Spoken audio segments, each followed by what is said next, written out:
Hello everyone, welcome back to my channel. Here is what I have for you for today is for tutorial on how to form the dress panel on the mannequin. So keep on watching guys.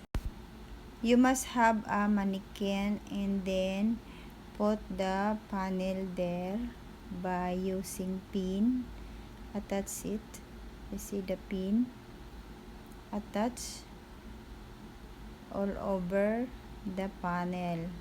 This is back panel, and always take the balance